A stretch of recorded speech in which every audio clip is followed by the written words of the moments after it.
I'm Marley, 36, female. Growing up wasn't the easiest journey for Cora and me. Our parents passed away when we were very young, and I had to step into the role of being a parent to my younger sister. It was a responsibility I took on with pride and determination. I had to be strong for her, and I never wanted Cora to feel like she was alone in this world. I remember the days when I was a waitress struggling to make ends meet while taking care of my sister. It was during that time I met Andreas. He was charming, kind, and we hit it off instantly. We exchanged numbers and started dating when I was 24, and everything felt perfect.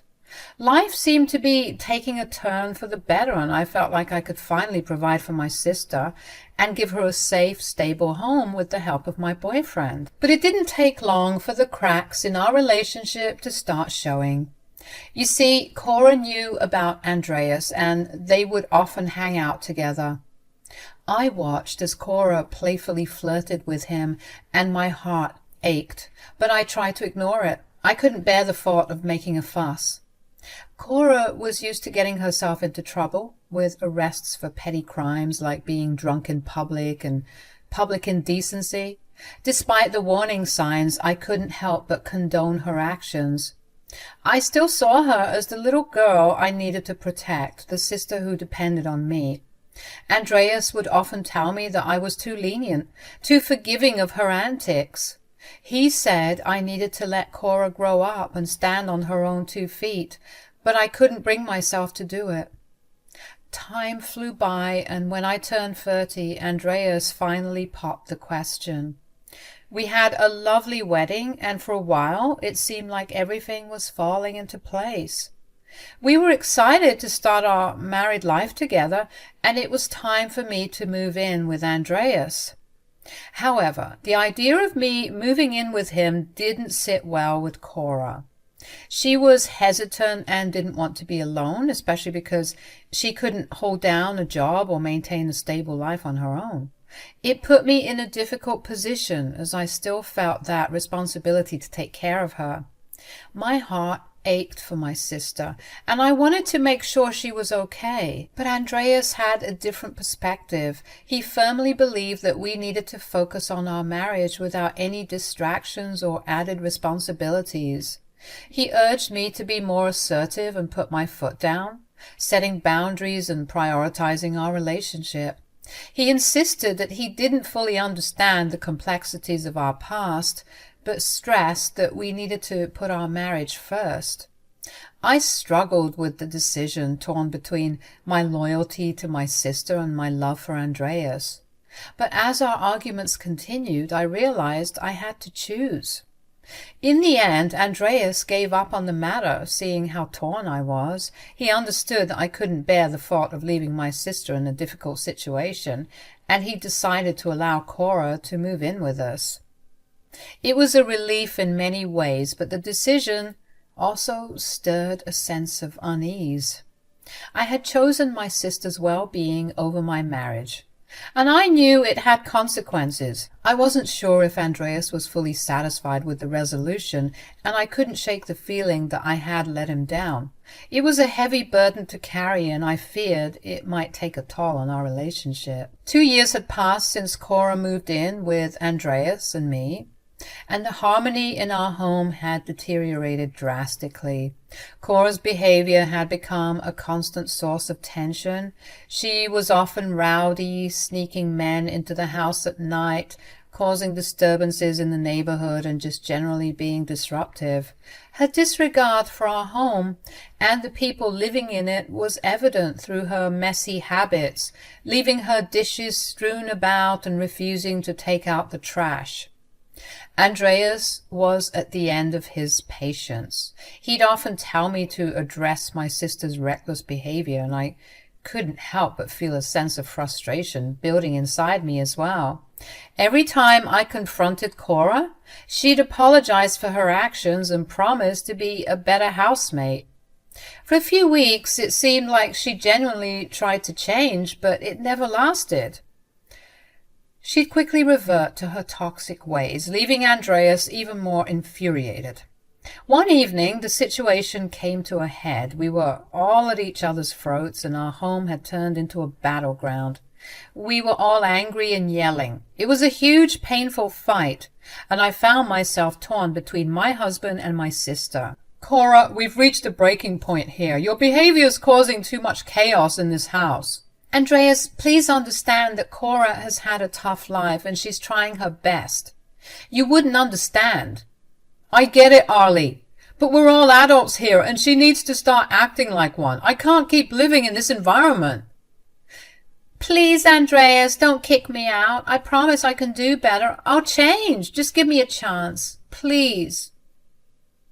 Cora, it's been 2 years and we've tried this before. Your promises haven't held up. I need peace in my home, Arlie. And we can't have that with Cora's actions. Please don't make this harder than it needs to be. Andreas, I understand, but she's my sister. She's been through a lot and I can't just throw her out. We need to give her a little more time to adjust. Arlie, I'm so sorry for everything. Please don't let me go. I promise I'll change. Please, just one more chance. I promise I'll make things right this time. After a lengthy and emotionally charged discussion, I proposed a compromise. I suggested that Cora could remain in the house if she managed to secure and maintain a stable job and started contributing to the household expenses. Andreas seemed to favor the idea, and I believed it was mainly because he assumed it wouldn't last. In his mind, this would be the final straw, giving him a legitimate reason to evict Cora without further arguments. I promise, Arlie, I'll do whatever it takes to make this work. Thank you both for giving me another chance. We believe in you, Cora, and we want this to work. All right, we'll give this a shot, but you better be ready to work hard and prove yourself. Thank you, Andreas, and I think it'll be a great idea if you take Cora on at the shop. It's a way for you two to bond and get to know each other. We all need to work on our relationships. I don't like that idea, but I'll give it a try. But, Cora, you better be prepared to work hard. Thank you both so much. I promise I won't let you down. We can make this work. For the next month, life seemed to be on an upswing. Cora was learning the ropes at the mechanic shop, being less reckless and helping out more around the house. Andreas, though initially skeptical, was becoming more patient. And the tension between him and Cora was gradually easing. It was a time of relative peace for all of us. As a couple of months passed, I couldn't shake the uncomfortable feeling that something was amiss.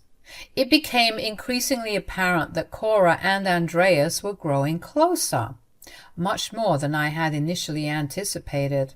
At first, I brushed off my discomfort, reminding myself that it was my own desire for them to get along that had set this course of events in motion. However, I couldn't help but notice that their interactions seemed to take on a different tone.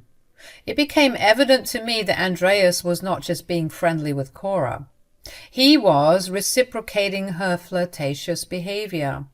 One night, I decided to address this with my husband, hoping for reassurance. I expressed my feelings, explaining that his behavior was making me uncomfortable.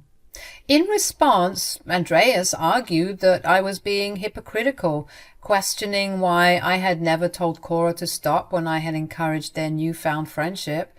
This accusation left me second-guessing myself, wondering if I was indeed overreacting.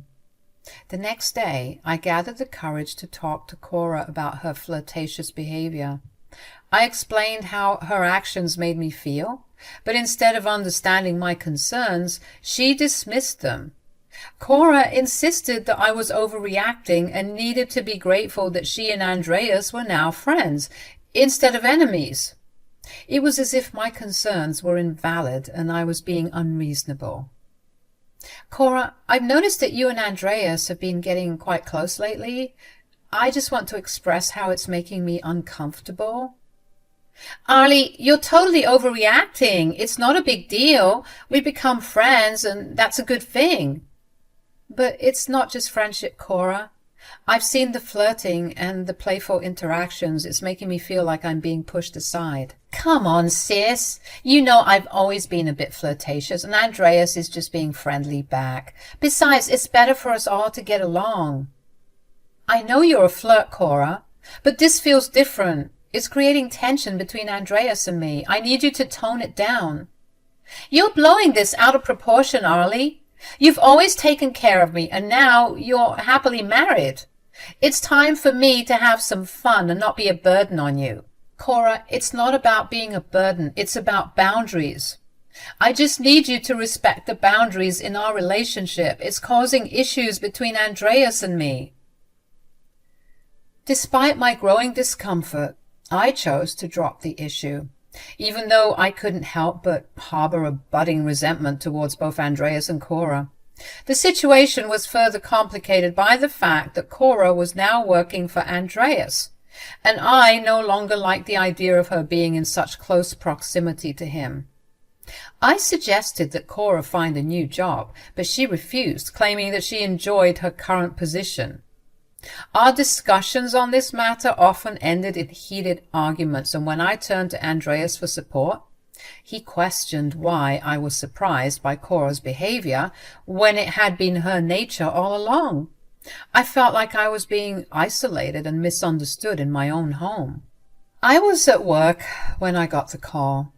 My neighbor sounded panicked, telling me there was a fire in our house and that she had already called the fire department. But she was afraid that Andreas and Cora might still be inside. The world seemed to spin and my heart raced with fear. I rushed back home, leaving my bewildered customers behind. When I arrived, I saw smoke coming from our charred home and firefighters fighting the flames. I couldn't see Andreas or Cora anywhere. My mind raced with fear. I approached our neighbor, asking with dread in my voice, "Did they get out? Where are they?" I couldn't bear the thought of them being trapped inside. The firefighters kept me away from the burning house, reminding me that it was too dangerous. All I could do was wait, feeling helpless. As the firefighters battled the flames, each passing minute felt like an eternity. I prayed for Andreas and Cora's safety, berating myself for not being there when they needed me the most. I wished I had done more to mend the growing rift between us. Finally, I saw Andreas, and he was being pulled out on a stretcher and covered in severe burns. I almost couldn't recognize him. I started screaming and wailing, asking how any of this could be possible. I asked the other firefighters about my sister, and they looked at me confused, saying that it was only one person they found in the fire, and that there were no remains or anything suggesting someone was burnt up in the fire. I remained by Andreas's side, the hospital room filled with the sterile scent of disinfectant and the beeping of machines, a constant reminder of his fragile state. Hours passed, feeling like an eternity, my heart aching with worry. The questions kept swirling in my mind, and I couldn't shake the fear that something terrible had happened to Cora. Finally, Andreas began to stir, his eyes fluttering open. He was disoriented, his face contorted with pain as he tried to make sense of his surroundings. When he saw me, relief washed over his eyes. "Andreas! Oh, thank God you're awake! You're in the hospital. You had a fire at the house, but you're going to be okay." He tried to speak, but his throat was dry and raspy. I handed him a cup of water, and he sipped it carefully, grimacing with each swallow. Then he looked at me with a furrowed brow, as if he was searching his foggy memory. "Where's Cora? I've been trying to call her, but she's not answering. Do you remember anything? How did the fire start?" Andreas's face darkened with confusion. I don't know. The last thing I remember is spending the day with her and then falling asleep." The fear gripped my heart even tighter. If he had last seen Cora, and now he was in the hospital, it didn't bode well.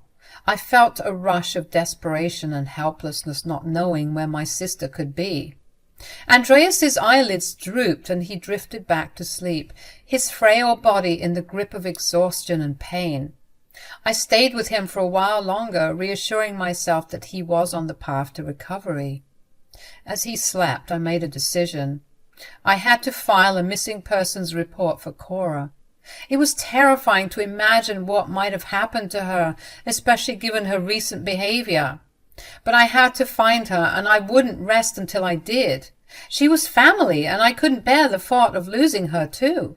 As the weeks passed and there was still no sign of Cora, the weight of uncertainty pressed heavily on my shoulders. Andreas was finally being discharged from the hospital, but our lives took a devastating turn. The doctors delivered the grim news that his legs had suffered severe burns, and it was highly likely that he would never walk again. The future we had imagined seemed to crumble before us. Andreas was devastated, and I knew that this would be a challenge we'd face together. Once we arrived in our new apartment that we had to rent out, I was determined to provide the best care for my husband. It was an overwhelming task, juggling his recovery and the persistent absence of my sister, but I would do whatever it took to support Andreas through this trying period. "You have to take care of me now. I'm so grateful for you and everything that you do. I love you, Arlie."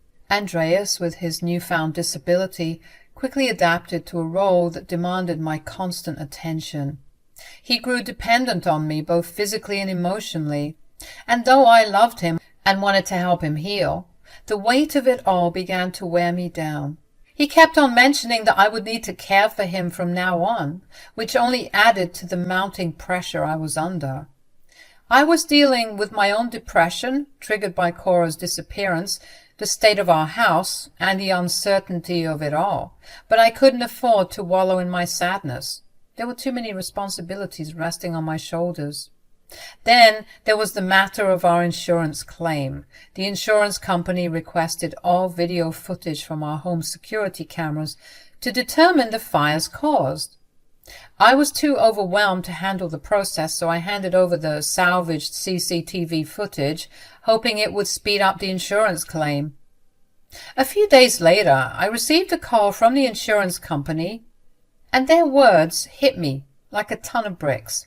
They informed me that they wouldn't grant the insurance because there was evidence of recklessness leading to the fire's origin. It was a shock to my already shattered world.